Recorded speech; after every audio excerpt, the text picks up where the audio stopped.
영화관을 나오며 한 글귀를 보았습니다. 관객에게 답을 주는 영화는 극장에서 끝날 것이다. 하지만 관객에게 질문을 던지는 영화는 상영이 끝났을 때 비로소 시작된다. 이전에는 혼자만의 질문이었던 것이 지금은 팥죽 라디오와 함께 나눌 수 있어서 영화 보는 재미가 더 커진 요즘입니다. 혹시 여러분들도 저와 같으실까요? 오늘의 영화는 한국적 오컬트의 계보를 잇는 파묘입니다.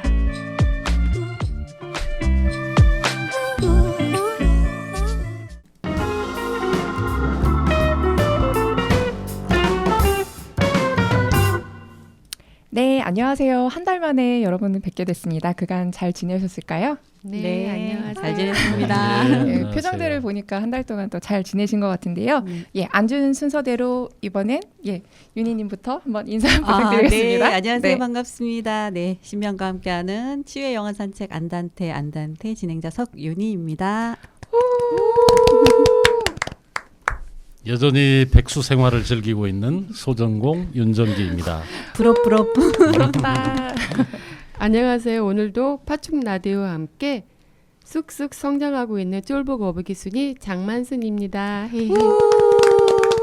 네, 대본 쓰느라 약간 미쳐버린 민지입니다. 안녕하세요. 우리 동네 시네필을 운영하고 있는 박상현입니다.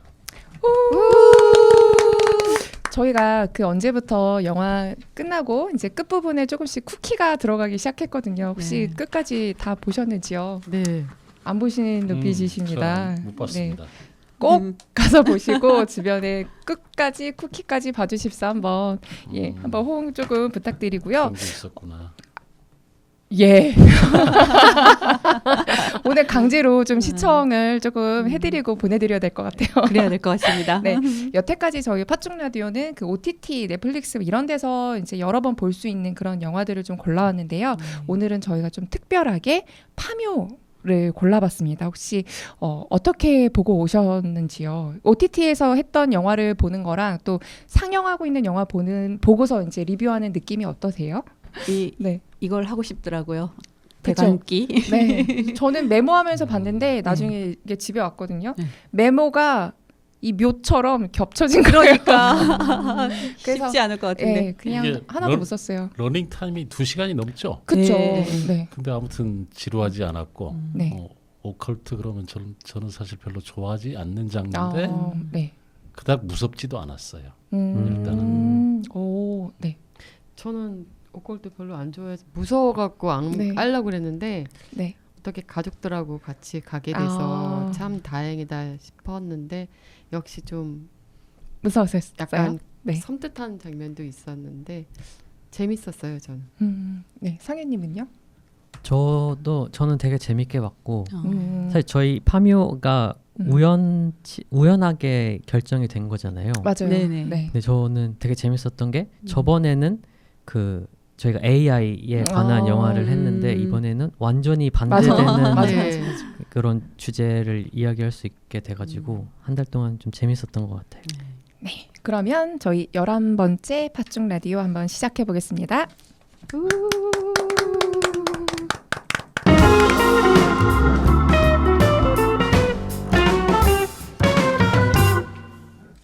네, 1부에서는 60초 영화 소개와 퀴즈가 준비되어 있고요. 2부에서는 영화 속 3가지 주제로 이야기를 나눠보는 세대공감 문화읽기, 그리고 영화와 세상을 읽는 또 다른 시선이 보여는 딴지를 걸어라, 그리고 나름대로 영화평인 팥죽엔 옹심이가 준비되어 있습니다.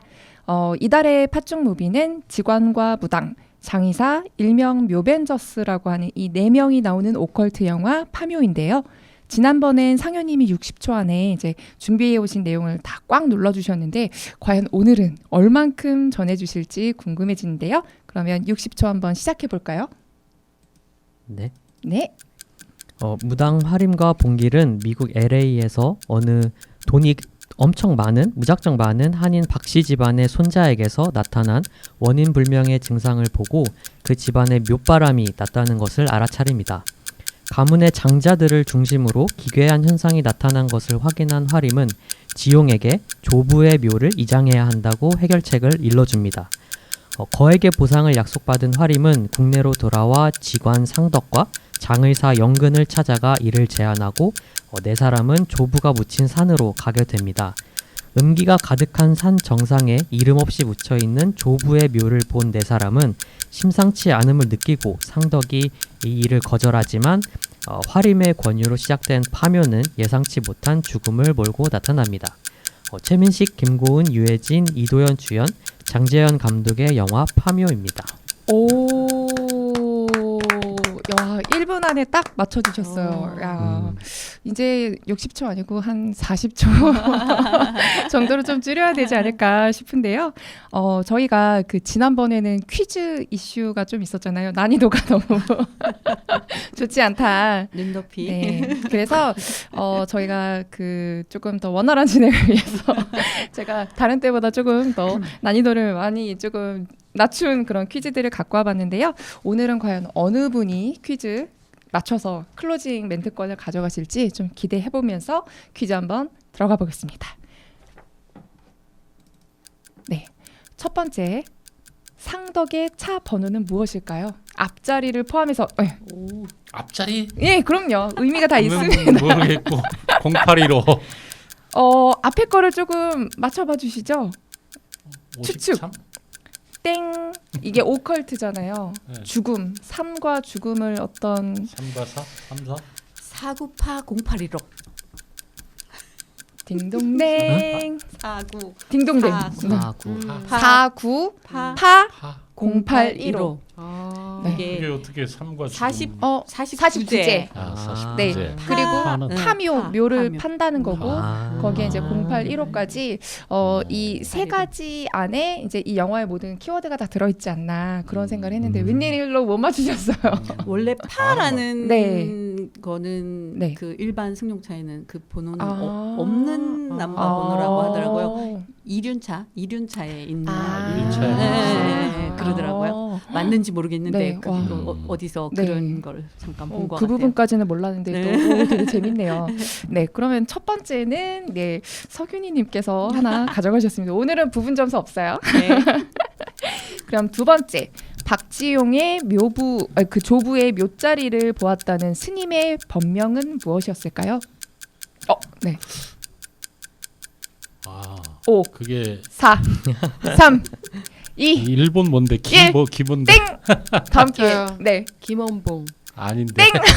정답. 세 글자이네요. 기순의 정답. 아, 맞아. 네. 기순이요. 맞아. 아, 기순. 네. 왜 기순이냐면 이제 그 기순이. 여우가 그 맞아요. 계속 나오잖아요. 그 일본어로 여우의 키츠네. 발음이 키치네라고 아, 하더라고요. 네, 맞아요. 그래서 키츠네. 이제 일본어를 아는 사람이라면 그때부터 조금 맞아. 요거를 봤을 거라고 하더라고요. 네. 보통은 법명 두 글자로 하기 때문에 기순애란 이름이 이상하기도 하고. 네. 네. 네, 치열한데? 좋습니다. 네, 치열합니다. 네, 세 번째 박지용이 고개를 돌리며 했던 말은 무엇일까요? 고개를 돌리면서 이렇게. 죽어가면서 네. 뭐죠? 똑딱똑딱똑딱똑딱똑딱똑딱똑딱 뭐지? 한 문장인데요. 저기 허리에 뭐를 꽂았다 아. 하는 네. 그 말인데. 아, 저기 호랑이 똑딱. 허리에 호랑이 여우가 허리에 그거 여우가. 말하는 거? 문장 순서를 바꿨어. 이 문장은 바로 맞춰주실 줄 호랑이 알았는데. 허리에 정답. 네. 여우가 호랑이의 호랑이의 허리를 끊었다. 다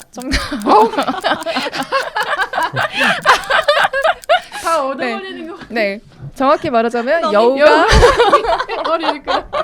여우가 범의 허리를 끊었다. 맞아. 어떻게 보면 난이도는 이 정도가 좋은 것 같아요. 띄엄띄엄. 네, 이게 이제 어떻게 보면 영화 후반부를 좀 암시하는 그런 장면이지 않았을까 싶습니다. 그럼 그 다음번 네 번째 문제 한번 가보겠습니다. 네. 오니가 화림에게 요구한 두 가지가 있는데요. 이 둘 다 맞춰주시면 감사드리겠습니다. 이걸 요구하죠. 대령하죠. 은어와 참외. 맞아요. 네. 오, 네네네. 막상 막한데요 지금. 2대 2이시거든요. 네, 여기서 이제 감독의 최신 인터뷰를 보니까 이제 그 오니는 참회하고 은어를 대령하라고 하지만 이제 실제 마지막 장면에서는 은어만 갖고 오잖아요. 근데 저는 이제 일본어를 모르니까 자막만 보느라 몰랐는데 감독 피셜 이제 그때 그 참회라는 단어를 그 화림이 못 알아들어서 약간 의아해서 아마 은어만 준비했을 것이다 이렇게 얘기를 하더라고요. 그래서 그 일본어로 그 참회를 뜻하는 그 하여튼 대사가 이제 거의 요새는 재배되지 않는 그런 옛날 그런 과일이래요. 그래서 요즘 사람인 화림이 그거를 못 알아듣고 은어만 준비하지 않았을까 뭐 그런 얘기들도 있더라고요. 네. TMI였습니다. 네. 그게 뭐 내 편인지 아닌지 네, 맞아요. 그걸 네, 알아보기 네. 위한 뭐 그였다고. 네, 했던 그렇다고 것 같아요. 하더라고요. 네. 그래서 일단은 네 번째까지 오면서 지금 2대2가 됐습니다. 나머지 분들 분발하셔야 돼요. 저하고도 왜냐면 코믹이에요. 서로 지금 5번 문제가 굉장히 쉽기 때문에 그래요? 5번이 마지막 문제. 아, 그럼요. 네, 아, 5번 맞다. 문제가 다섯 왜냐면, 개씩 하는 거였다. 예, 홀수로 가야 이제 그 음. 점수를 하시기 때문에 네, 가보겠습니다. 네. 먼저 하시는 분이 이길 수 있어요. 첩장된 자리에서 쇠말뚝이 나오지 않은 이유는 무엇이었을까요? 그 정답. 예. 오니가 쇠멀뚝이니까. 정답. 맞아요. 잠깐만. 응. 2대 1이시거든요. 클로징 멘트 거 가위바위보 할까요? 전 저번 주에 했으니까 오. 제가 양보를 네. 네, 우리 해드리는 목소리 걸로. 좋은 아니요. 정기님의 1점이시기 목소리로. 때문에 유니쌤, 유니님이 유니님. 해주셔야 돼요. 네. 그렇죠. 2대2 아니요, 아니고 2대 1이시거든요. 1이에요. 네. 아까 맞죠? 안 맞추셨나? 반. 아, 그래요? 절반은. 아. 그거를 갖고 가셨기 때문에. 아, 그러면 축하드립니다. 네. 네. 오늘 그 우아한 목소리로 아, 유니님께서 네, 클로징 멘트 해주실 테니까요. 끝까지 한번 들어봐 주시면 감사드리겠습니다. 갑자기 그 부담.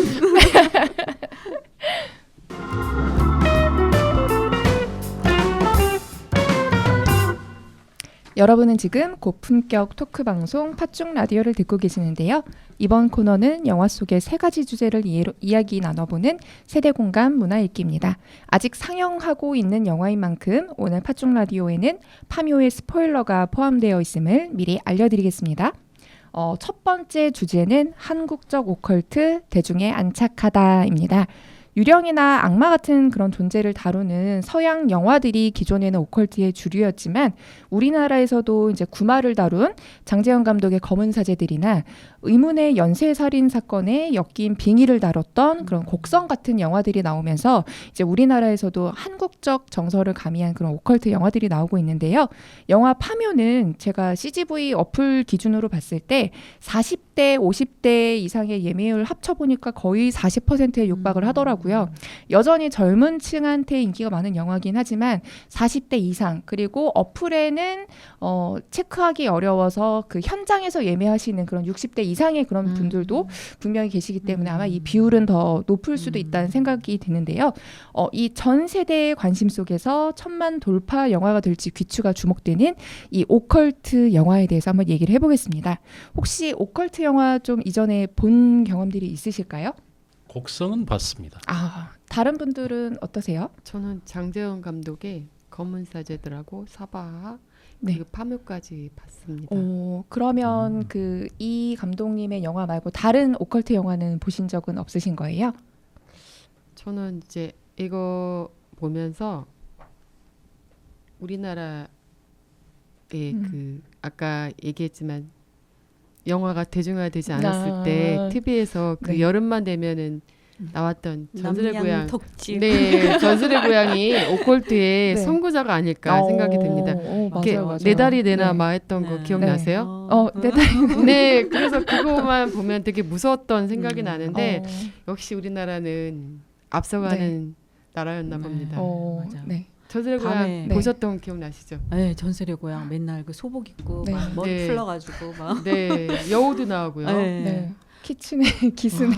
그리고 그 여자 연예인들이 네. 주연을 맡기 맞아요. 위해서는 반드시 거쳐가는 과정이라고 오, 옛날에 맞아요. 그랬었어요. 네. 여름마다 드라마 하지 예, 않았었어요? 예, 예. 네. 남양 특집에서 네. 여름마다 했었고 네. 네. 그러다 보니 오컬트가 뭐예요? 오컬트는 무엇일까요? 토스해드립니다. 학술적 오컬트가 초현실적인 외국어인데 이게 초자연적인 현상 네. 이런 거를 오컬트라고 한대요. 음. 네. 보통 오컬트 장르라는 말은 최근에 생긴 것 같고 원래는 뭐 공포 영화나 어. 이렇게 장르를 분류를 했었고 이런 뭐 초자연적인 현상을 주제로 좀 이렇게 공포감을 느끼는 장르의 영화들을 오컬트 영화라고 하는 것 같아요. 공포 영화 중에 신비롭고 어느 네. 특정한 성향을 가진 것들을 가리켜서 그러니까 이제 약간 오컬트로. 초자연적인 아, 뭐 이렇게 쉽게 초자연적이고 뭐 과학적인 걸로 신비롭고 납득하기 어려운 신비롭고 뭔가 네. 비밀스럽고 네. 뭐 그런 것 그런 같더라고요. 건 것 같아요. 그러면 최근에 네, 네. 네, 말씀 그래서 주세요. 뭐 외국 감독이긴 하지만 요즘에는 뭐 아리에스터 감독이라고 미드소마 아, 많이 들어보셨을 네. 텐데 그 영화 이것도 너무 북유럽의 끔찍했어요. 무서워서 안 어떤 봤어요. 초자연적인 현상, 네. 백야에 나타나는 그런 거를 아. 소재로 만든 영화기도 하고 뭐 유전이라는 네. 또 사실 유전 생각해 보면 우리나라의 그런 것과 좀 비슷한 공포감을 주는 것 같긴 한데 외국에는 그런 대표적인 감독이 아리에스터 감독이 있다. 어. 이렇게 알고 있어요. 네. 그러면은 외국 주로 이제 오컬트 하면 외국 영화들이 먼저 떠오르는데 사실 뭐 곡성이나 뭐 이런 검은 사제들이나 이런 영화들도 사실 뭐 꽤 많은 관객들을 유치하면서 이제 좀 네. 성공적으로 자리 잡았는데 혹시 그럼 여러분들께서 오늘 이 얘기할 파묘 말고 뭐 다른 우리나라의 어떤 그런 오컬트 영화를 본 적은 있으실까요? 아까 저희 직접적으로 진지하게 보지는 아. 않았던 것 같아요. 저도 네. 개인적으로 이런 성향의 네. 영화는 별로 왠지 피하고 네. 싶은 네. 영화거든요. 그래서 좀 그랬어요. 근데 이제 사실은 그래서 계속 미루다가 사실은 제가 어젯밤에 봤거든요. 그래서 이제 막 그 때마침 저녁 네. 시간이다 보니까 사람들이 너무 관객이 없어가지고 제가 그 제일 앞이더라고요. 제가 이제 앞에는 아무도 없고 뒤에 누가 있는지 보이지도 않는 네. 상황에서 그 영화를 딱 보니까 뭔가 조금 더 무섭게 보시지 않으셨어요? 무서웠어요. 그래가지고 팔짱 딱 끼고 네. 몸에 힘을 좀 주면서 봤는데 또 막상 다 보고 나니까 아 내가 생각했던 것보다는 그렇게 뭐 이제 네. 무서운 또 그런 네. 건 아닌 것 같은데 하여튼 그 뭐 그 하림의 그 굿하는 장면 막 이런 거에 너무 네. 막 이렇게 집중해서, 집중이 되더라고요. 맞아요. 너무 연기를 잘해서 네. 그런 거에 네. 몰입이 되더라고요. 네. 그러면 뭐 이전에는 오늘 하는 파묘 외에는 이제 뭐 오컬트 장르에 대해서는 크게 이제 접해본 적은 없으셨던 걸로 이렇게 네네. 보면 되죠. 저도 사실은 굉장히 놀래미 스타일이어서 음. 이제 뭔가 무서운 장면이 나올 때 3초 전에 느끼고 눈을 감는 스타일이거든요. 근데 저는 되려 이제 외국의 그런 오컬트 영화는 너무 무서워서 이제 아예 시도조차 안 하게 되는데 되려 한국적인 어떤 그 정서를 가진 오컬트 영화라고 하는 것들을 보면 공감하고 이해가 돼서 그런지 되려 저는 좀 더 안 무섭게 네. 보게 되더라고요. 그래서 저는 그 묘가 두 개 묻힌 음. 두 번의 그 첩장이 된 것처럼 영화를 두 번 보고 왔습니다. 아. 예, 다음 코너로 한번 넘어가 볼게요. 본격적으로 이제 주제 두 번째, 하나의 주제 두 가지 이야기를 가진 파묘에 대한 얘기를 해보고자 합니다. 이 영화에 대한 주제를 정의한다면 과거에 잘못된 것은 꺼내어 없앤다라는 어떤 이런 내용으로 볼 수 있을 것 같은데요. 영화에서 잘못 묻힌 거는 두 가지가 있습니다. 하나는 조상의 무덤과 하나는 겁나 험한 어떤 것인데요. 전반부와 후반부로 이 영화가 크게 나눠지는 느낌이었거든요. 그래서 전반부는 이 묘바람에 위협받는 일가의 이야기였는데 혹시 이 앞부분에서 좀 인상 깊게 보셨던 부분들이 있을까요? 그 첫 장면에 딱 그 네. 뭐지 그 봉길이 네. 봉길이가 이거냐 아, 딱 그 비행기에서 네. 이거 네. 딱 끼고 또 이제 그 화림이 뭐 일본어도 유창하게 하면서 그러다가 네. 나중에 이제 나는 한국 사람이라 맞아요. 이러면서 탁 얘기하고 뭐지 그랬던데 되게 뭐지 쟤네들이 그 뭐 무당이랑 네. 뭐 그런 거란 말인가 뭐 약간 이런 생각 들면서 굉장히 생소하잖아요. 그 맞아요. 무당이 뭐 비행기를 타고 뭐 네. 외국 출장 가는 느낌의 어떤 그런 건데 그런 모습이 되게 신선했었고 또 그 뭐지 그 화림이 그 굿할 때 네. 굿할 때 그 모습이 네. 되게 그 뭐 돼지들 막 네. 이렇게 해놓은 것도 막 조금 그랬지만 그 화림이 굉장히 그 굿하는 그 모습이 진짜 그 무당처럼 같더라고요. 네. 되게 그 화림 얼굴 보면 되게 네. 뭔가 좀 되게 청순하고 네. 뭔가 그런 듯하면서 또 보면은 굉장히 뭔가 오묘한 네. 진짜 대단한 연기자라는 맞아요. 생각을 했었던 이렇게 것 같아요. 딱 하면서 미묘하게 네, 웃을 네, 때 네. 그리고 이제 내 몸에 신이 들어왔다는 걸 네. 확인하면서 이렇게 뭔가 제스처를 취할 네, 때 네, 네. 진짜 저 순간의 연기에 정말 몰입해 있구나 그런 느낌이 네, 네, 들더라고요. 약간 그런 생각이 들었어요. 네. 혹시 다른 또 인상 저는 깊었던 그 네. 뭐지 파묘하고서 나중에 2장 끝내고서 그 삽으로 네, 네. 뭐 혹시 근무지라도 있을까 아. 했던 사람 있잖아요. 네네네네. 근데 순간 뭐 끔찍하고 보는데 저도 깜짝 놀랐어요. 여자 얼굴을 음. 네, 뱀 근데 해갖고 순간 딱 아. 잘랐는데 네. 너무 끔찍했어요. 맞아, 근데 맞아. 그게 그 네. 일본 네, 뭐 그런 요괴잖아요. 네, 그렇다고 맞아. 하더라고요. 그래서 그거 맞아요. 보고 네. 되게 놀래갖고 이제 검색해봤거든요. 네. 근데 부부 요괴인데 어. 사람을 잡아먹는 아. 요괴더라고요. 봤는데 네. 부부인데 여자가 이제 아기를 안고 있으면 사람 이렇게 지나가는 사람한테 아기를 맡아달라고 한대요.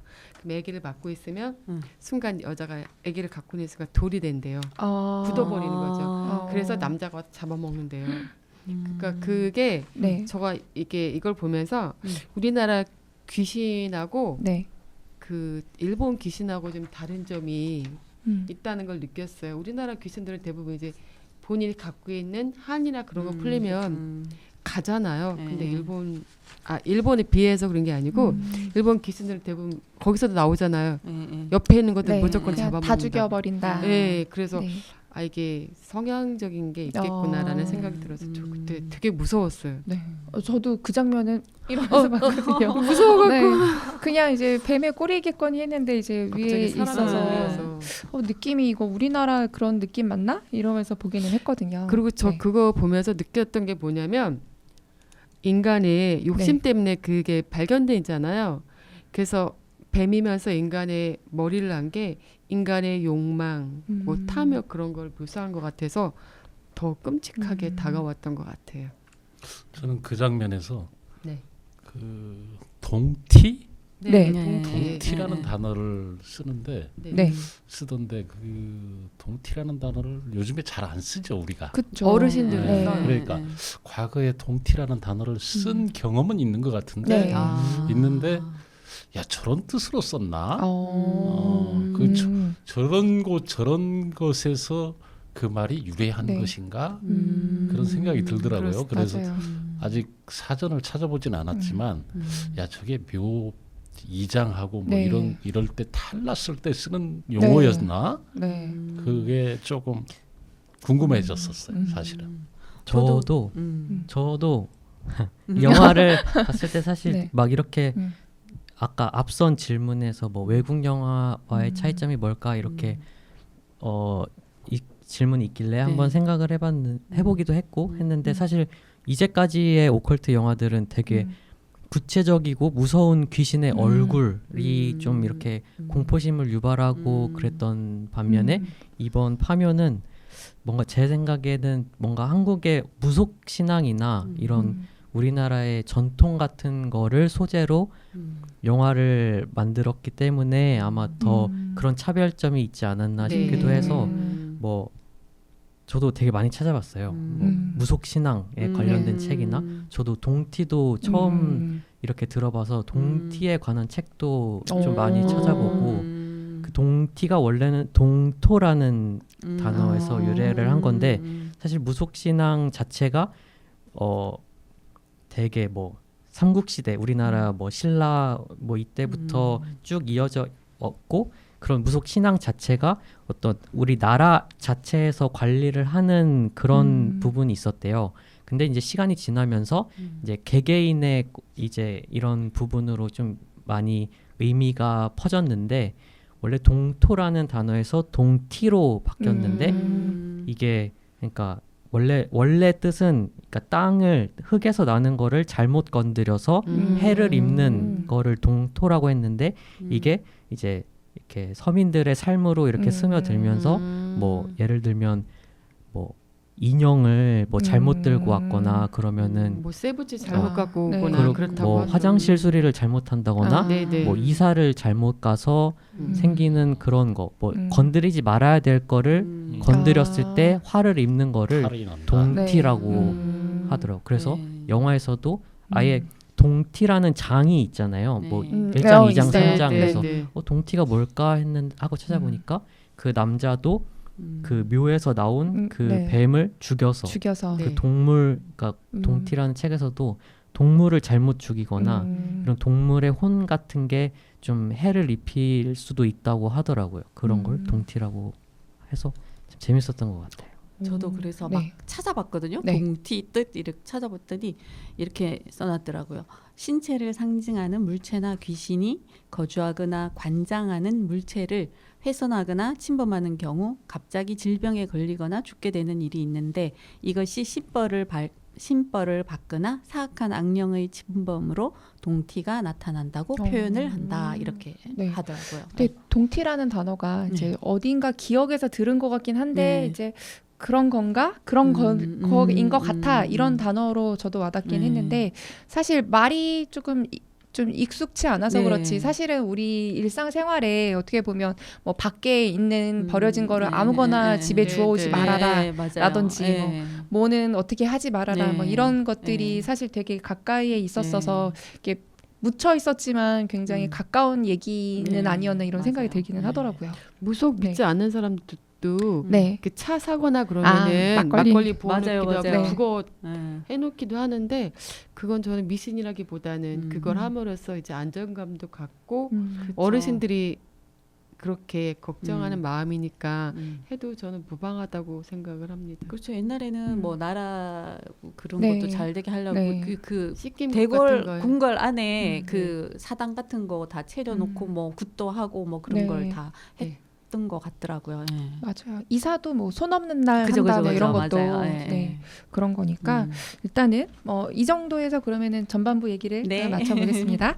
그러면 그 굉장히 논란이 많이 됐던 후반부에 대한 얘기를 해볼게요. 네. 그 감독님의 경우에는 이 후반부가 되려 이제 오컬트물을 좋아하는 매니아층한테 더 좀 그런 열렬한 네. 그런 응원을 받을 줄 알았다고 네. 생각을 했는데 반대로 이 네. 부분은 이제 그 오컬트물 매니아들은 조금 이거 크리처물 같은 건데 그리고 이제 되려 그 대중 관객분들께서 너무 재밌다라는 이제 상반된 예상과 다른 네. 반응이었어서 좀 놀랐다고 하시더라고요. 그래서 후반부는 이제 그 땅의 기운을 막거나 끊어서 그 터에 어떤 재앙을 내린다 뭐 이런 내용으로 시작하는 그런 내용이었는데요. 혹시 요 후반부에서 좀 인상 깊었던 장면들이 있을까요? 근데 그 후반부 네. 이야기가 시작되는 네. 거에 이제 첩장이 네. 첩장인 것을 발견하고부터 그 이야기가 시작되잖아요. 네. 근데 저 첩장이라는 것도 처음 들어봤어요. 그래가지고 이 영화를 보면서 네, 저도 그래서 실제로 이런 관을 음. 묻는 경우가 있고 두 개를 묻는 경우가 있으니까 그런 단어가 생겼겠구나라고 생각이 들어서 네. 좀 그 첩장 자체가 좀 먼저 신기했던 것 네. 같아요. 찾아보니까 뭐 그런 경우들도 어쩌다가 있는 게 뭐 조상의 어떤 기운을 받기 위해서 계속 그 기운을 이어가려고 뭐 묻는다거나 뭐 그런 경우들 아니면 정말 좋은 묘자리에 그 기운을 훔쳐가기 위해서 몰래 뭐 이렇게 묻는다거나 그런 경우들도 있기는 했었다고 하더라고요. 그래서 보면서 좀 신기했었습니다. 저는 그 네. 박지용이 네. 그 뭐지 아기의 그 빙의가 돼가지고 아. 막 혼자 대사할 때 그 장면 좀 어, 섬찟했어요. 맞아요. 모든 영화 속의 네. 어떤 네. 그 원인과 결과를 네. 잇는 그런 네. 대사들이었다는 생각에 그 하여튼 뭐 나치식 막 네. 그런 뭐 네. 경례도 막 하고 네. 막 그런 맞아요. 네 장면이 되게 그랬던 것 같아요. 저도 섬찟. 서기대 선생님 말에 공감하는 게 네. 저는 그 신념이라는 게 인간이 갖고 있는 자기의 생각이 굳어진 거잖아요. 네. 근데 죽어서까지 네. 그 굳어버린 신념을 네. 귀신이 빙의돼서까지 그렇게 한다는 거는 정말 끔찍했고요. 그리고 그 죽었다면 이제 약간 자기 자신을 좀 한번 회고해 볼 만도 한데 자기 자신으로 인해서 많은 피해를 입고 네. 그리고 많은 사람들을 죽이기까지 했는데도 반성하지 않고 그 거기 보면은 조선 총독부를 향해서 네. 격려를 하는 모습을 네, 보면서 그쵸. 진짜 뭐 대동아 공명권, 네, 뭐 잘못- 대동아 네. 공명권, 잘못된 뭐 신념으로 인해서 한 인간이 네. 다른 사람들을 네. 죽일 수 있겠구나 그 생각을 했습니다. 근데 저는 오니에서 네. 네. 너무 지나치게 과장해서 그 형상을 크게 만든 것 같은 네, 네. 그런 느낌을 받았고 음. 뭐 일부러 네. 의도적인 그런 연출이 아닐까 그런 생각은 들어요. 네.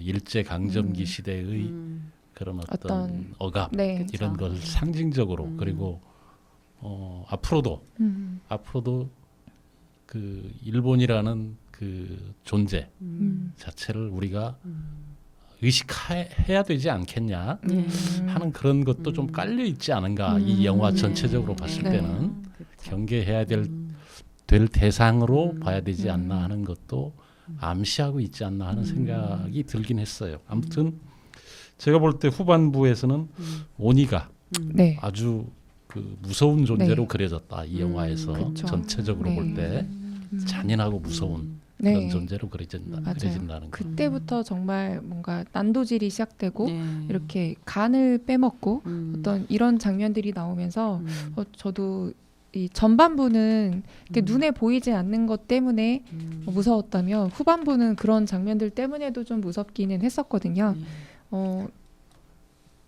저는 한편으로는 그 거대한 오니가 사실상은 거기에 있는 게 아니고 신사에 있었던 거를 갖고 왔잖아요. 네.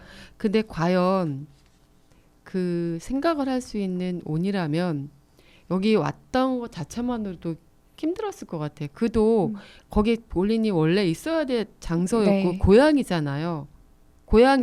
고향인데 네. 여기로 와서 거기다 옮겨져서 옮겨졌고 칼을 박아서 네. 시신을 묶은 다음 이렇게 꿰맨 땅속에. 다음에 땅 속에 이제 말뚝 형태로 네. 이제 관 자체도 그래서 세로로 이렇게 네. 묻혀 있었잖아요. 그래서 그런 장면 봤을 때 한편으로는 오니도 네. 좀 피해자일 수 피해자일 있겠다. 거라는 생각 저도 더 했어요. 큰 차원에서의 어떤 그들의 대의를 위해서 이제 네. 희생당한 그런 거로서 무라야마 준치 네. 그러니까. 그 네. 당에서 네. 그러니까 내가 그 이제 첩장이 돼 있었잖아요. 그 위에 묘의 그 주인공은 자기가 그렇게 이제 죽고 나서 내가 봤을 때는 그거를 물론 자기들이 뭐 되게 좋은 묘자리라 하고 그렇게 네. 했지만 후손들은 사실은 네. 시대의 흐름이 있으니까 네.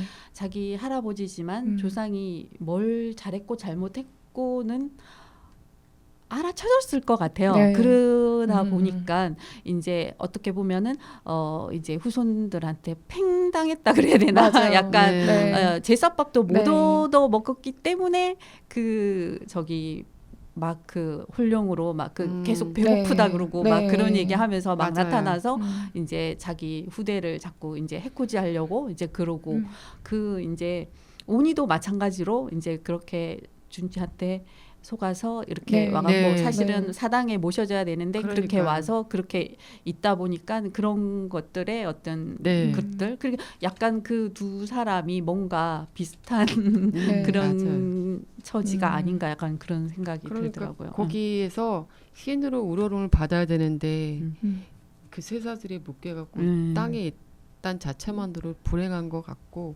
그 조부 같은 경우에도 첩장이 돼 있어갖고 자기가 원하지 않더라도 그 기운으로 인해서 그쵸. 이상한 행동을 하잖아요. 어떻게 자기 자손을 데려간다고 하는 그것도 끔찍한 것 같고. 네. 기운이라기보다는 억울해서 그러니까 못 못 먹고 먹고. 네. 억울함. 왜냐하면 알아달라고. 네. 자기가 친일 나라를 팔아서 네. 이제 내 후대는 그 영향으로 네, 잘 잘 먹고 먹고 잘 잘 사는 상황인데 너희들은 이렇게 젖과 꿀이 흐르는 곳에 살고 있지만 나는 너무 춥구나 배고프고 그러니까. 네. 하지만 또 내가 그 무덤이 되려 좋은 땅을 맞춰서 들어갔다고 생각했는데 그게 알고 보면 네. 이 오니로서 대변되는 그 쇠말뚝을 지키기 위해서 예, 그치. 위장하기 맞아, 걸로 맞아. 이제 그 위에 묻히면서 이제 아무런 그런 뭐 그 차례나 뭐 이런 것도 못 지내고 네. 이제 자식들은 다 외국으로 나가서 네. 살아버리잖아요. 그래서 이제 억울함 뭐 네, 그런 것들. 맞아요.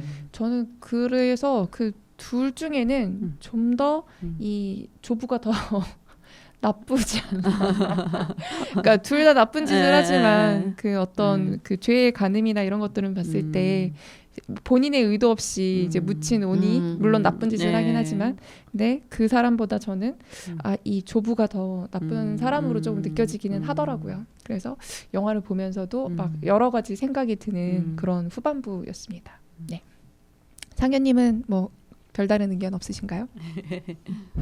전 둘 다 나쁜. 그렇죠. 둘 다 나빠요. 둘 다 나빠요. 네. 사실 뭐 그 조부도 그 고모가 그러니까 그 조부의 딸이 네. 아니 그렇게 친일을 한 적을 해서 이렇게 돈이 많은 집안인데 왜 그랬냐 그랬더니 고모라는 사람도 나 모르겠다. 왜 그렇게 자기네들을 위해서 열심히 친일을 한 사람을 왜 그런 땅에 묻었는지 모르겠다라고 말을 하면 걸 듣는서부터 후손들도 사실 네. 그렇게 큰 반성은 없었구나. 맞아요. 그냥 그런 네. 친일로 해서 얻은 그런 부를 뭐 후손들 나름대로는 뭐 어떤 반성 없이 잘 먹고 그냥 잘 살고 있구나라는 거 이제 영화에서의 설정이라고 생각을 했고 그 오니도 네. 뭐 내가 사실 후반부에 너무 오니가 말을 많이 해가지고 네. 자세히 다 기억은 나지 않지만 내가 뭐 10,000명을 죽인 뭐 그런, 신이 될 네. 장군인데 네. 내가 뭐 어디 조선의 신사에 남산. 묻혀야 되는데 네. 남산. 남산의 남산. 신사에 네. 묻혔어야 되는데 나를 속여서 이 그 땅을 지키게 그 여우 음양사가 네. 나한테 주문을 걸었다 막 이러면서 네. 사실 오니가 된 순간부터 어떤 그 다이묘의 의식은 없고 그냥 그 주문만 네. 지키도록 돼 있던 도깨비라서 사실 영화를 보면서 이 감독이 되게 많이 알고 있구나. 뭐 우리나라의 무속 신앙이나 이런 거에 대해서 관심도 많고 이제 한 발 더 나아가서 일본의 그런 신앙, 무속 신앙 같은 거에도 관심이 많아서 이야기를 되게 촘촘하게 잘 만들었구나라는 생각을 했던 것 같아요. 그 도깨비 불도 전 신기했어요. 맞아요. 사실 상상했을 때는 되게 평소에 상상할 때는 되게 도깨비 불이라고 해봤자 뭐 주먹 정도의 맞아. 불이 왔다 갔다 반딧불 정도? 했는데 영화에서는 네. 진짜 엄청 큰 화염으로 맞아. 이제 시각화가 돼가지고 그것도 신기했던 것 같아요. 저는 어릴 때 그 도깨비 방망이 뭐 도깨비불 네. 뭐 해갖고 동화를 네. 그런 걸 본 것 같은데 그래서 저는 네. 도깨비불이 우리나라의 어떤 옛날 우리나라를 대표하는 그런 귀신인 줄 알았어요. 네. 근데 일본에서 더 유명한 거라고 하더라고요. 그래서 그런가 그런 것도 처음 알았어요. 일본 도깨비랑 우리나라 도깨비랑 네. 많이 다르더라고요. 네, 다르긴 한데 네. 그게 도깨비가 우리나라보다 일본에서 도깨비가 더 그게 뭐라 그러나 무섭고 많은 부분을 잔인한? 차지하고 그런다 하더라고요. 네. 저 아버지가 어릴 때 도깨비 얘기 많이 해주셨어요. 그러니까 궁금해요. 도깨비 불을 네. 지금처럼 전등이 많이 없던 시절에 도깨비 불을 실제로 보신 경험도 있다고 하시더라고요. 도깨비에 관련된 얘기도 네. 좀 해주시고. 네. 그럼 크기가 얼마나 다고 하시던가요? 궁금해요. 아버지 돌아가신 네. 아버지가 얘기했을 때 네. 이렇게 밤에 이제 파란 불이 휙 지나가고 그리고 그 옛날에 그런 말 있잖아요. 그 뭐지? 빗자루에 피 맺으면 도깨비 된다는 그 설이 있잖아요. 그래서 정말 그런 얘기들도 아버지가 해주셨거든요. 신기하다. 네. 약간 영화에서도 그 네. 화림이 과거 회상할 때 네. 빗자루가 꽂히고 네. 일본 뭐 옷 네. 입은 그런 장면을 봤던 것 같아요. 네. 우와. 우리 아버지가 얘기해 한 번 더 봐야 되나요? 쌀이 빗자루 있잖아요. 네. 옛날에 어르신들 뭐 어떻게 하나 쌀이 빗자루 네. 피 묻으면은 태우든지 해야지 안 그러면 네. 거기에 도깨비가 서린다.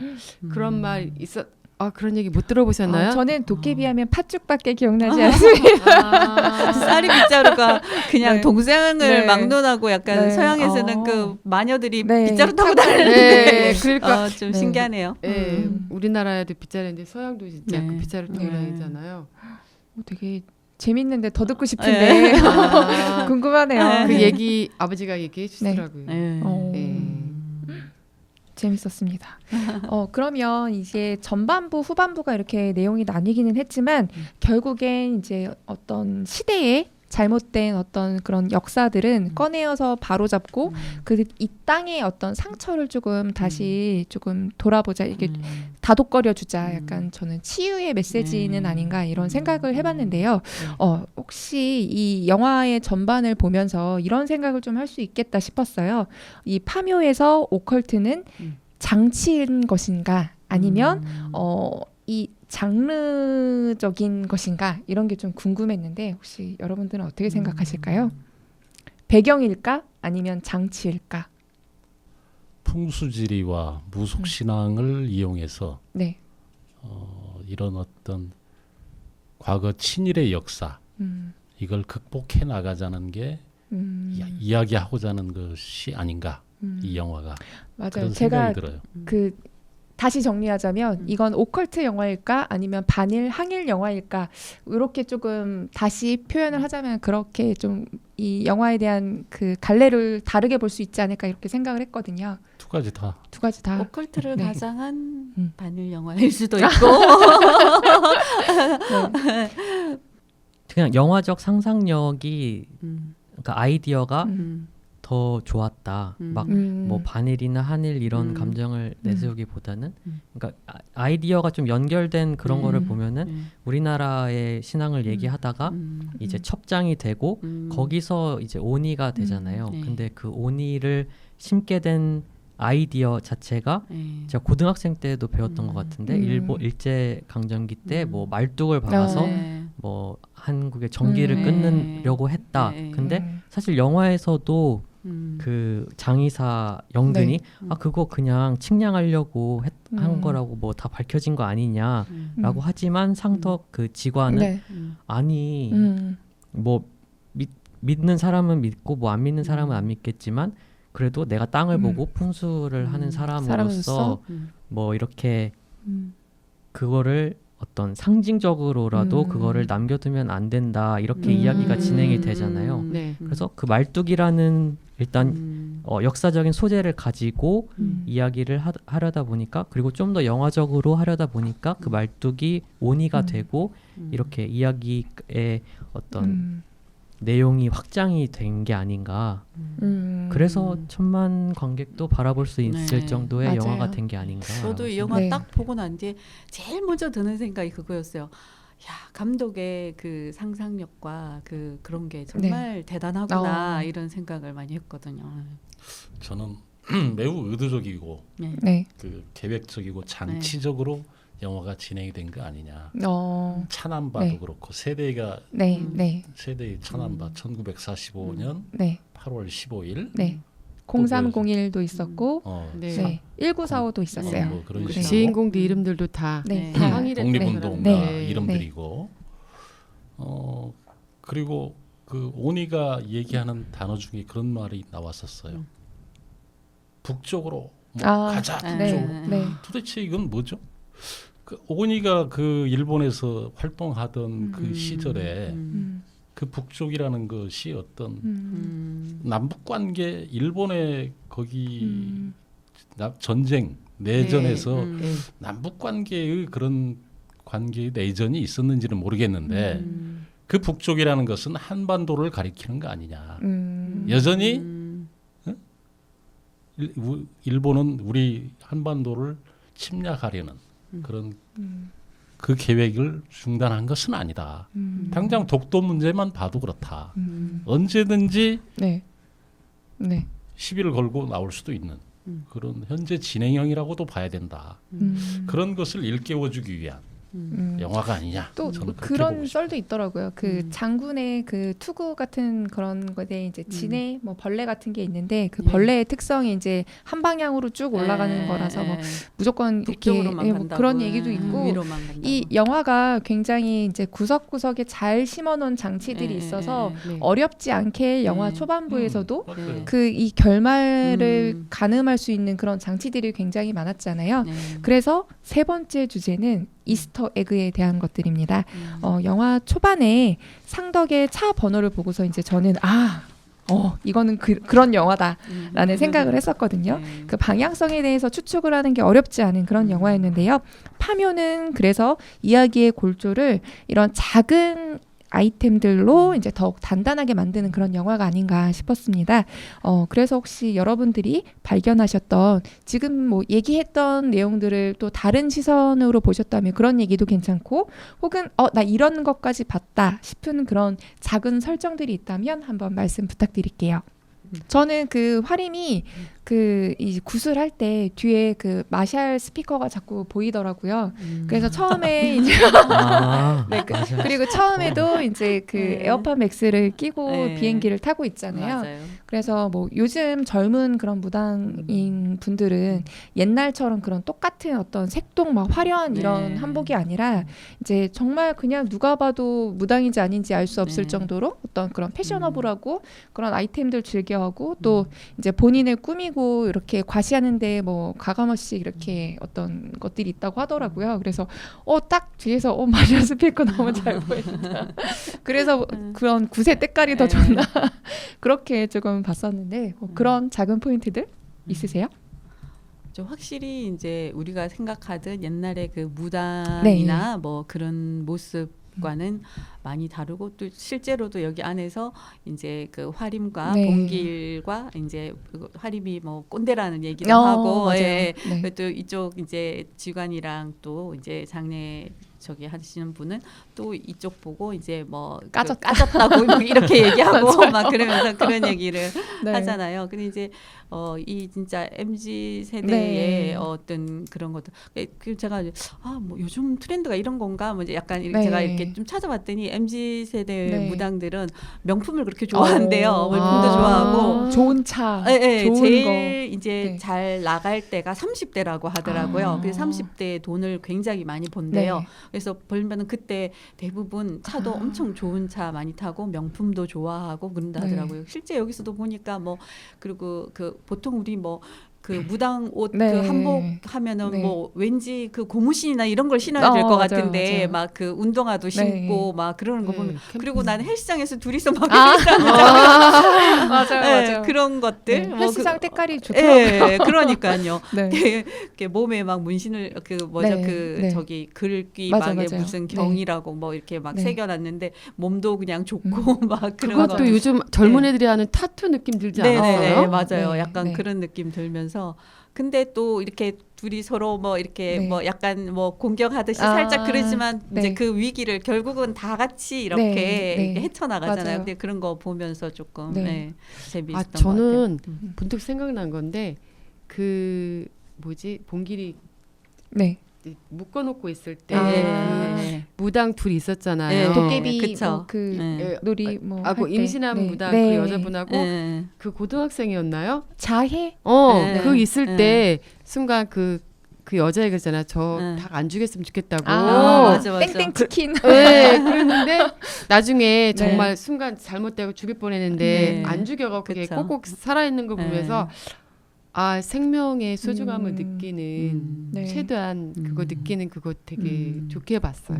그게 그만큼 그 생명하는 그걸 뭐라고 할까요? 그걸 시행하는 사람한테도 굉장히 위험한 거라서 이제 임신한 상태에서 그런 놀이 행위를 하는 게 되게 위험해서 비껴가게끔 뭐 그런 거라는데 저도 보면서 땡땡 치킨에서 빵 터져가지고 그리고 닭이 살아나서 되게 좋았던 것 같아요. 저도 보면서 저는 그 곡괭이 자루 그 이름들이 새겨져 있는 그 너무 곡괭이 멋있었어요. 자루, 맞아요. 그 곡괭이 자루를 그 뭐라고 그럽니까? 도구, 그 영화의 하나의 도구인데 정말 잘 만들었다. 그 쇠말뚝은 급조된 말뚝 같은 느낌이 들었었어요. 절간에 보관되어 있는 쇠말뚝은 저 영화의 소품으로 만들기 위해서 급하게 만든 오래된 것 같지 않은 그런 느낌을 받았는데 곡괭이 자루는 정말 비장하고 손때가 묻은 것 같은 기름기가 반질반질하면서도 오래된 이름이 새겨져 있고 결국 온이를 물리치는 게 그거죠. 음양오행으로 어느 게 상생이고 어느 게 상극인지 잘 모르겠는데 저희는 뭐 어쨌거나 그 이름이 새겨져 있는 과거의 쇠말뚝을 찾으러 다녔던 무슨 결사대? 사진들이 있었잖아요. 그 결사대의 이름이 새겨져 있는 그 몽둥이로 네. 그 오니를 때려 죽이는 맞아. 그 장면이 아주 감명 네. 깊었어요. 감상을 얘기하는 시간이 아니라 작은 그런 아니 작은 것, 작은 네. 것, 곡괭이 저루. 네. 네. 근데 곡괭이 자루를 얘기하면서 거기 참여했던 사람들 막 이름을 네. 읊는데 그 이름들도 되게 실제 약간 했다고 그러더라고요. 네, 그 뭐 단체가 거의 대부분 네, 이 실제, 인물들의 네. 이름이 뭐 그 친일파 을사오적의 이름을 혼합해서 이제 그 박지용 가게의 이름을 만들거나 그리고 이제 뭐 보국사부터 시작해서 맞아요. 이제 원봉 스님이잖아요. 거기도 그런 것들이 다 이제 좀 고민을 했다고 해요. 그래서 뭐 기사를 검색해서 보니까 어떤 배우분은 처음에는 그 이름에 대한 사실 이제 그 봉길 말고는 저희가 이제 그렇죠. 쉽게 네. 화림, 네, 그쵸. 상도. 네. 네. 저희가 알기 어려웠던 좀 잘 몰랐던 그런 독립운동가들의 이름이었는데 이제 하면서 그게 그런 이름이잖아요. 그래서 아 그랬어요? 이렇게 뭐 보신 분도 계시다고 하더라고요. 그래서 좀 이 영화는 그렇게 이렇게 아름아름 이렇게 파먹는 재미가 네. 있지 않았나 맞아요. 그런 생각을 했습니다. 저도 문득 또 생각이 드는데 네. 오니가 어마무시하게 거대하잖아요. 네. 네. 근데 그 오니를 죽이는 건 네. 의외로 이렇게 땅을 파다가 네. 쇠붙이는 빠지고 네. 그 막대기 네. 네. 이름 새겨진 물 윤정- 묻혀서. 네, 네. 윤정희 선생님 말씀대로 네. 거기 이름 새겨진 정말 하찮은 나무 막대기로 오니를 죽이잖아요. 네. 그러니까 어떻게 보면은 일본이 갖고 있는 그 영화상에서 일본이 갖고 있는 허상, 그 궁극지 그런 것들이 이 작은 의병들의 그 마음가짐 같은 나무 막대기로 죽임을 당한다는 게 나름대로 되게 통쾌했고 일본의 궁극지 허상이 무너졌구나라는 생각도 좀 들었어요. 약간 일본이 불을 네. 의미한다면 이제 그거를 네, 죽이는 거는 물. 그거를 네. 유일하게 죽일 수 있는 거는 물이다. 뭐 이제 이렇게 해서 네. 물 묻은 나무로 이제 이렇게 맞아요. 하는 거죠. 그때 뭐 대사가 네. 쇠보다 강한 건 젖은 나무가 더 네. 강하다 네. 뭐 그런 식으로 네. 얘기하면서 네. 이제 얘기했던 것 같아요. 네. 그러면 또 다른 작은 설정이 없으면 넘어갈까요? 저는 장의사 네.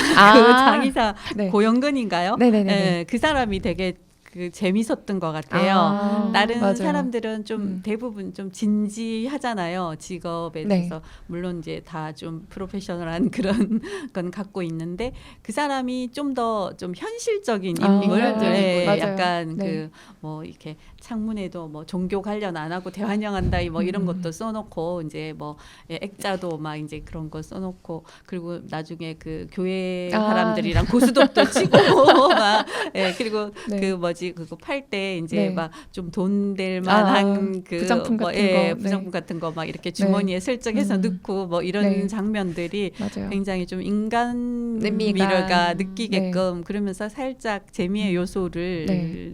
이제 맞아요. 줄 수 있던 장치가 네. 아닌가 그런 생각을 또 하나 해봤어요. 문득 생각났는데 가족이 두 가족이 나오잖아요. 네. 초반에는 정말 사랑이 가득한 가족이었고 할머니의 틀니를 네, 선정했을 네, 때 네. 식구들이 다들 막 네. 나눠주면서 막 위로해주고 위로해주고 네. 사랑하는 네. 가족이었고 그 두 번째 가족은 묘도 한번 찾아가지 않고 네. 부끄러워하는 네. 자손들이었잖아. 네. 그게 참 대비됐던 것 같아요. 근데 내가 그 틀니. 감독 인터뷰한 걸 찾아봤더니 그 틀니 그 장면이 네. 실제로 그 감독의 경험담이더라고요. 아, 네. 할머니가 돌아가시고 할머니가 자기를 키워주셔가지고 할머니가 돌아가시고 나서 이제 기억할 그게 없어서 틀니를 이렇게 갖고 있는데 실제로 가족 친척분 중에 뭐 그 무당인가 뭐 하시는 분이 있었대요. 그래 어떤 분이 그분이 이제 오셔가지고 너 혹시 그 할머니 그걸 갖고 있냐고 그렇게 물어봤대요. 그래가지고 이제 그거를 이제 그래서 그때 이제 드리고 네. 그분이 이제 뭐 어디 가서 뭐 그걸 잘 녹여가지고 어디다가 뭘 어떻게 했다고 그 얘기를 하셨다 하더라고요. 그래서 저 그 얘기들이 어쩌고 그러니까 그 네. 가족이 네. 두 가족이 되게 대비됐던 것 같아요. 네. 저는. 이어지는 코너는 사실 오늘 가장 기대가 됐던 그런 코너인데요. 윤정기 선생님의 딴지를 걸어라 코너입니다. 네. 저희 단톡방에 왕기대합니다. 왕기대. 네, 뭐 이런 내용을 했으면 좋겠다 네. 이렇게 열심히 적어주셨던 것만큼 네. 오늘의 딴지는 뭔가 이야기거리가 많을 것 같은데요. 그니까요. 네, 아무 생각이 없이 왔고요. 네. 네, 첫째, 네. 첫 번째 예, 여러 개가 있다는 네, 얘기죠. 그러니까. 네, 첫 번째. 설정이 왜 장자 집안에게만 그 음, 화가 미치는지 그 설정이 정답. 나는 옛날 사람이라. 마음에 안 들어요. 네. 음. 왜냐면 요즘에 장손이 아니 그러니까 들어봐요. 요즘에 아니 애 하나도 안 낳는 지금 그 네. 분위기가 지금 막 네. 그 네. 문제가 되고 있는 세상에 네. 지금 장자 집안에만 이런 화가 미친다는 설정은 네. 문제가 있다. 혹시 그러니까 잘하고 살아야 돼. 장손이십니까? 제가 장손입니다. 그쵸. 아. 네. 개인적으로 그런 측면도 네. 작용했고 네. 그래서 선대가 잘못하면 음. 모든 후대에게 화가 미친다는 그 설정이 음. 맞지 않을까. 뭐 또 개중에는 그런 얘기도 있더구만. 뭐죠? 귀신은 물을 건너가지 않는다. 아. 근데 실제 네. 그런지는 모르겠어요. 아니 물을 건너가서라도 네. 징벌할 건 해야지 왜 안 해? 근데 LA 갔잖아요. 그러니까 아버지가. 이 영화에서는 아. 건너가는데 네. 무속 실제로는. 신앙에서는 뭐 그런 얘기가 있다고 해요. 근데 물을 건너가야 맞지. 외국으로 도망가면 뭐 귀신이 못 맞아. 쫓아가면 되나? 끝까지 엉불, 네. 엉징. 예. 그리고 네. 두 번째? 상당히 네. 긴장감을 네. 고조시킨 장면 중에 하나인데 그 김상덕이가 네. 막 그 박지용한테 전화로 경고를 하잖아요. 네네네. 그때 무서워서. 그리고 밖에서는 막 물 네. 두드리고. 네. 근데 처음엔 속았잖아. 그쵸. 네, 전화가 진짜 네. 김상덕인 그쵸, 줄 그쵸, 알았는데 네. 네. 그렇게 긴장감을 막 이렇게 끌어올렸는데 맞아. 정작 전화한 것이 귀신이었다. 그렇지 네. 귀신이었다는 게 좀 네. 지나친 거 아닌가. 지나친. 일단 조금 예상은 할 수 있었던 게 네네네. 그 할아버지 원래 귀신이 네. 문으로 안 들어오고 창문으로 들어온다고 그러더라고요. 되게 뭐 그 외국 조부도 영화에서 네. 창문으로 문 열어줘 네. 창문으로 들어오고 네. 귀신도 전화로 네. 빨리 창문 여세요 이래가지고 네. 창문 열고니까 네. 그렇게 들어오고 네. 아니 그래서. 근데 제사 지낼 때 문 여는 거 아니에요 원래? 그쵸. 문을 열어요. 사실 맞아요. 제사 지낼 때 맞아요. 창문이 아니고 아무튼 뭐 어딘가를 네. 열어주면 되게 될 열어서, 거야. 근데 네.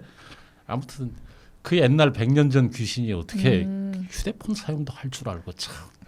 그 설정은 좀 아무리 긴장감을 고조시키기 위한 것이라 하더라도 네. 좀 지나친 거 아닌가 아. 그런 생각이 들었고 네. 세 번째. 세 번째 네. 세 번째. 아이씨 오니가 왜 하필 그 네. 절간도 잠자리도 빌려주고 네. 창고도 빌려준 네. 그 훌륭한 착한 스님을 왜 희생자로 삼았는지 독립운동가잖아요. 아니지 그 주지 스님이 독립운동가가 이름, 아니고 이름. 과거에 주지 스님이 원봉 스님이라는 네, 거고 맞아요. 지금 현재 희생이 된 그분은 그냥 독립운동가가 현재 아니죠. 보국사를 네. 지키는 지키는 스님이죠. 네. 스님인데 그것도 좀 어떻게 보면 의도적인 거 아닌가. 딴지에 딴지 거실 분 아, 없으신가요? 우리 없으세요? 우리의 네. 어떤 전통적인 것을 말살하기 위한 말살하는 그런 것으로 장치화시킨 거 아닌가. 아 저는 근데 그런 생각이 드는 게 그 이제 화림한테 처음 등장했을 때 내 부하냐 아니냐를 물어보잖아요. 네, 그러면서 이제 그쵸. 은어와 참외를 가져왔느냐라고 했을 때 화림은 저는 그 당신의 부하입니다라고 하면서 이제 준비하겠다 뭐 이런 식으로 말을 하잖아요. 근데 그 보국사의 스님 같은 경우는 과연 어떻게 대답을 했을까? 그 대답에 따라서 간을 이렇게 뺏긴 건 아닐까? 그런 생각이 들었거든요. 네. 그런 것도 있을. 네. 아, 네, 네. 아니요, 말씀하세요. 끝났어요. 네.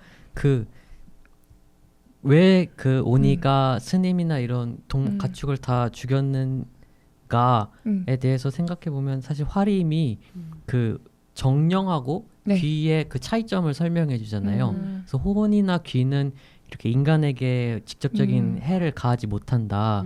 근데 사람을 간을 막 이렇게 죽이고 이렇게 사람에게 직접적인 가해를 할 수 있는 걸 보니 이거는 정령이다. 정령이다. 그래서 그 구분을 좀 나누기 위해서 그 오니를 그렇게 잔인하게 장치로. 사람을 죽이고 네. 뭐 가축을 죽이고 그렇죠. 그렇게 그런데 정작 주인공들은 안 죽였어. 같은 절간 안에 있는데도 불구하고. 저 그거를 저도 그게 되게 궁금했거든요. 근데 갑자기 이렇게 화림이 도망치다가 그 원희가 갑자기 뭐 승탑이다 이러면서 네, 접근을 못 하잖아요. 그래서 왜 그럴까? 그래서 집에 가서 찾아봤는데 그 승탑이 예전에는 사리. 그 스님들 맞아요. 그러니까 맞아요. 이렇게 뭐 저는 불교가 아니라 잘 모르는데 어떤 화장을 경지에 한다. 이른 스님들을 네.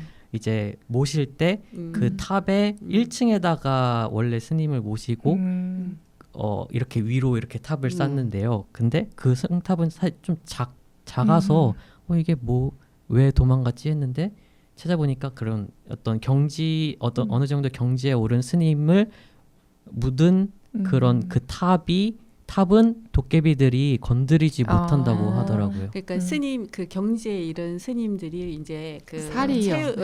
그 이제 불에 화장을 하면은 그 안에서 사리가 나온대요. 네. 그 네. 사리가 나오는 스님은 굉장히 이제 도력이 경지에 높은 있는 사람 그 사리를 다 네. 넣어 놓는 데가 그 탑이었던 네. 거예요. 승탑. 그러니까 이제 그게 굉장히 이제 네. 그 힘이 있는 거죠. 그래서 이제 그거를 했다 그런 거고. 그리고 이제 그 뭐 이렇게 좀 찾아봤더니 그 일본 귀신이랑 우리나라 저기랑은 그게 좀 다르대요. 우리는 나라는 아까도 선생님이 얘기했다시피 뭐 이제 뭐 어떤 원한이나 개인의 어떤 그런 것 때문에 이제 그런 걸로 해서 나타나고 또 그 무당이나 이런 사람들이 그 원혼을 잘 달래주면은 사람들을 해하지 않고 이렇게 그냥 간대요.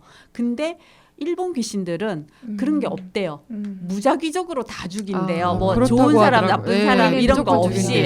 그러니까 귀신도 역시 우리나라랑 일본이랑 다르구나. 막 그런 생각을 했던 것 같아요. 도깨비도요. 네. 우리 아버지 얘기 때 나오는데 우리 아버지가 기억하는 도깨비는 이렇게 복을 많이 준다고 그러니까 좀 단순했대요. 우리나라 도깨비 단순하고 순해서 이렇게 도깨비가 잘 넘어간대요. 인간에게. 그래서 뭐 해달라고 하면은 뭐 이렇게 해주고 그런 거를 기억하는 도깨비인데 일본 도깨비는 이렇게 무시무시하게 막 사람 해하고 그러니까 그 나라가 갖고 있는 성향적인 것들도 신하고 연관된 것 같아요. 그 귀신도 그렇다는 게 너무 신기한 거. 제가 네. 얘기한 거는 점점 표정이 가라앉고 계세요. 화림을 건드리지 않은 거에 대한 이야기가 아니고 근데 그거 혹시 저기 그 방 안에 있던 세 사람인가 있잖아 주인공. 네. 스님은 그 따로 주무셨죠. 그러니까 살해하면서 네. 그 방 안에 있던 세 사람은 왜 건드리지 않았냐. 저는 그 얘기를 하고 싶은 거예요. 그거는 그 돌아가신 그 상해를 입은 그 스님께서 저는 그 봉기를 깨운 게 아닌가 싶은 생각이 들었거든요. 맞아요. 더 미리 피해를 보기 전에 다 자고 있는데 빨리 일어나서 이 사태를 알아라 해서 일부러 그 위에서 내 옷 어디 갔냐고 내 옷 어디 갔어 하면서 이제 일어나라는 걸 하진 않았을까. 그래서 그 중에서 밖에 있었던 화림 아마 차에 있었죠. 화림은 그거를 못 봤기 때문에 그 할머니가 가지 말라고 하고 뭐 이제 계속 밖에 있었기 때문에 몰랐지만 나머지들은 다 그날 술도 마시고 막 국수 먹고 막 이랬잖아요. 그런 상황에서 그 스님이 깨울 수 있었던 건 어떤 그런 기운을 가진 봉길밖에 없었기 때문에 그렇게 해서 화를 입기 전에 깨운 게 아닐까 그런 생각을 해봤습니다. 그리고 일본 네. 오니가 일본말 했잖아요. 화림하고는 일본어로 네네네네. 했는데 스님은 일본말 모르지 않을까요? 이렇게 가장 언어 차이 가장 단순한 거 아니에요? 네. 왜냐하면 그 죽인 사람이 저기랑 그 뭐지 축사? 네. 축사에 가서 축사했던 사람. 죽였잖아요. 네. 근데 외국인 노동자? 네, 외국인 노동자는 더 몰랐겠죠. 네. 그러니까 오니가 일본말로 계속 했을 때 화림은 이제 일본말로 같이 가장 단순한 방법입니다. 봉길이 이렇게 막 그 네. 가위 눌렸다고 할 때 옆에 그 장의사 네. 영근도 뭔가 가위 눌린 것처럼 막, 네. 막 이렇게 맞아요. 하고 있었던 것 같아요. 그러면은 못 일어났고 일어난 사람 눈치챈 사람만 어쨌든 한 명만 일어나 그런 시그널 아니었을까요? 봉길도 네. 어쨌든 무당이니까 네, 맞아요. 그거를 알아챌 네. 수 있었던 것 같아요. 네. 혹시 네 번째도 있으신가요? 있으면 얘기하세요. 네. 역시 오늘도 네. 참 우리의 네. 기대를 저버리지 않으셨습니다. 그러니까요. 매번 조금 네. 더 많은 이런 네. 딴지를 갖고 네. 오시면서 저희한테 더 어떻게 보면 저희 방송은 후반부에 재미를 주시는 네. 게 딴지가 아닐까 그렇게 생각이 듭니다. 네.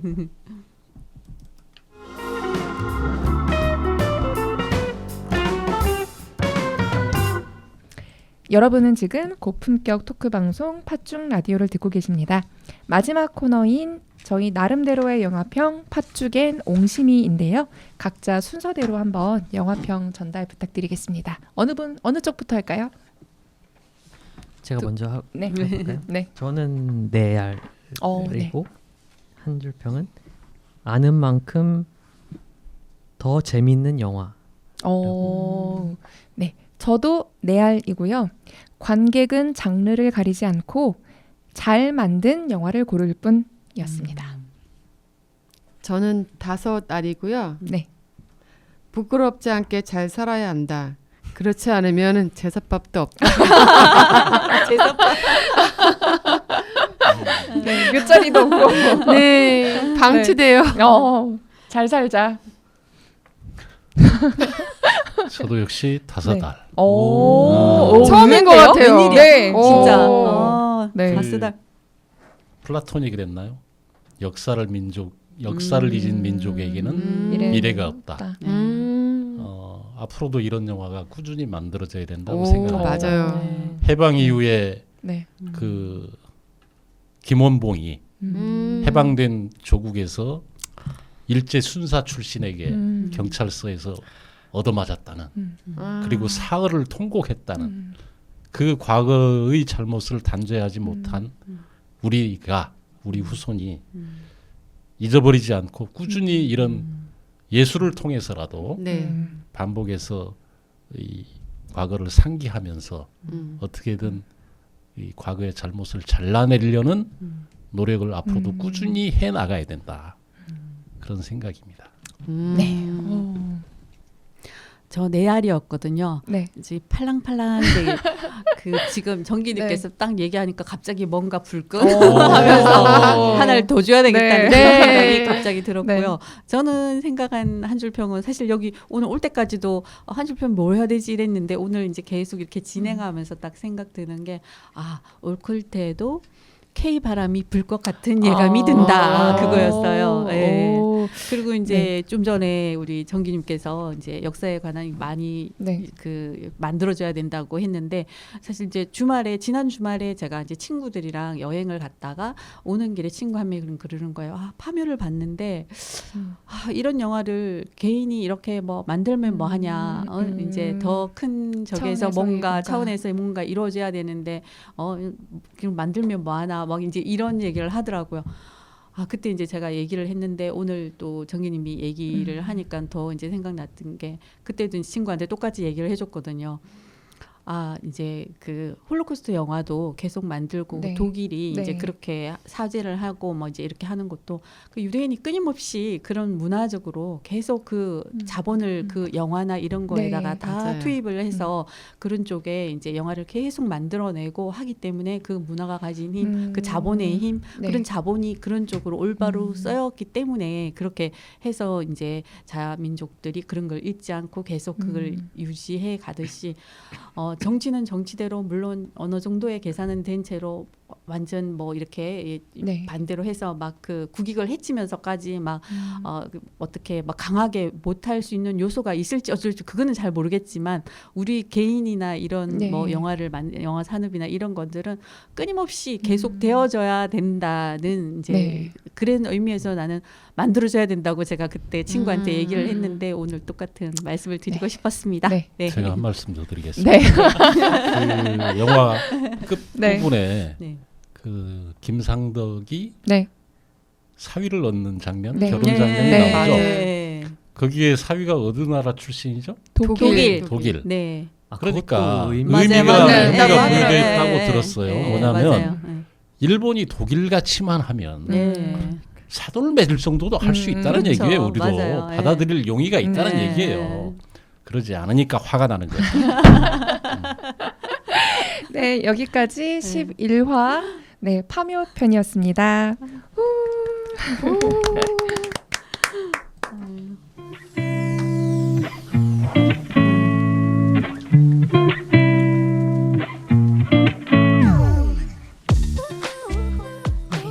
일명 귀가시계라는 말이 있을 정도로 드라마 모래시계가 방송되는 날이면 택시조차 잡기 어려울 정도로 거리가 한산했다고 하죠.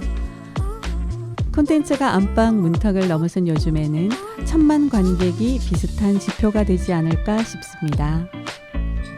파묘가 900만을 돌파하며 2024년 첫 번째 1000만 관객 영화로 손꼽히고 있는데요.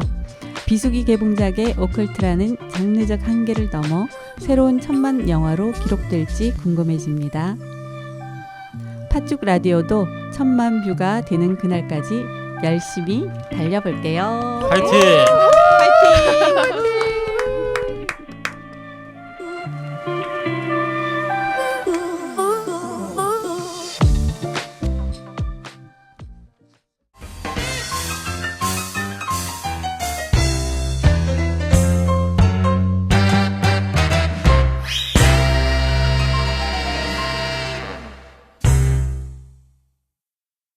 우리 아버지가 어릴 때 실제로 있었던 동네에 있었던 일을 얘기해 주셨는데 그 술을 잘 먹고 다니는 누가 있었대요. 근데 아침이 이제 저녁에 분명히 술 먹고 집에 왔어야 되는데 안 온 거야. 그리고 새벽에 어디 나무 있는데 자고 있더래요. 그래서 아니 넌 왜 자고 있냐? 그랬더니 이상하다. 나랑 밤새도록 싸웠던 애 누구 어디 갔니? 그랬더니 뭔 말이야? 그랬더니 알고 봤더니 이 사람이 밤새도록 이렇게 싸운 거예요. 그래서 막 뭐 몸에 피도 묻고 막 엄청 했는데 알고 봤더니 그 나무랑 귀신이 그 붙은 거예요. 그 나무가. 그래갖고 밤새도록 시비를 건 거야. 밤새도록 그 나무랑 붙고 싸운 거야. 그래갖고 온몸에 피멍이 들고 막 그런 거예요. 근데 안 믿는데 그때 어르신들 그때 당시에는 그걸 다 믿더라고요. 나 그 얘기하니까 나도 어릴 때 들었던 얘기 생각나는 거 있다. 얘가 진짜 아버지가 얘기 많이 그게 아니라 해준다니까? 그 뭐지? 자식이 좀 여러 명인 집이 있었대요. 아들만 여러 명인 집이었는데 이제 형제들끼리 이제 나와가지고 막 이제 놀았는데 애가 이제 뭐 5살, 뭐 4살 뭐 이렇게 총총 있는데 이제 해가 지니까 큰 애는 오고 이제 밑에 작은 애가 무서운 거 아니야? 힘이 안 왔대. 아니요, 그러니까 난 그 얘기 듣고 너무 섬찟했어요. 그냥 안 와가지고 막 밤에 계속 찾으러 다니는데 못 찾았대요. 그래가지고 이제 그 다음 날 이제 다시 이제 찾으러 갔는데 뭐 어디로 저쪽으로 산 쪽으로 뭐 갔다 이래가지고 막 이렇게 찾으러 갔는데 진짜 애가 도저히 갈 수 없는 높이에 그 평평한 바위가 있는데 거기에 이제 밑에서 계속 누구야 하면서 부르면서 갔는데 그게 있었대요. 그랬는데 이제 그래갖고 근데 너무 웃기는 게 만약에 어린애가 그까지 가려면 뭐 상처도 나고 막 이랬을 텐데 상처가 하나도 없이 있었대요. 소름 끼쳐. 그래갖고 애를 데리고 이제 집에 왔는데 더 소름 끼치는 게 있어요. 그래갖고 이제 뭐 밥을 먹고 막 하는데 그래갖고 걔가 갑자기 아니 아빠 엄마 왜 저기 뭐야 어제 본 그 할머니라 그랬나 할아버지라 그랬나 할머니는 꼬리가 있었는데 왜 꼬리가 없냐고 그랬다는 거야. 그 여우야? 호랑이처럼 그런 식으로 얘기를 했다 그러더라고요. 근데 그 얘기 듣고 너무 어색해가지고 소름. 그러니까.